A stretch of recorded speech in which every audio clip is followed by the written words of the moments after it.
بعد عملية عسكرية نوعية، مقتل سيد جعفر اليسري.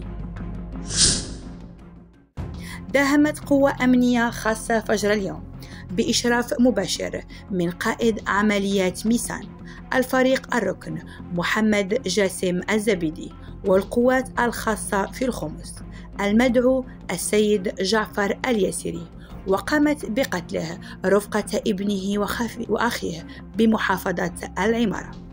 ولطالما اعتبر السيد جعفر اليسري الملقب بأبو زعيل والمنتمي لعشيرة آل زرج في ناحية السلام بميسان من أخطر العناصر وأبرز المطلوبين للقضاء في العراق، خصوصاً بعدما ارتكب العديد من العمليات الإرهابية في الآونة الأخيرة من خلال استهداف رجال الأمن والمصالح الحيوية للدولة.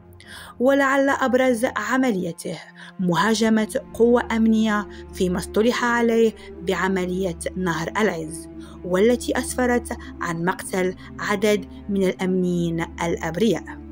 وقد تم تشييع سيد جعفر اليسري رفقة ابنه وابن أخيه في مسقط رأسه، وشهدت الجنازة حضور بعض أهله وأبناء عشيرته.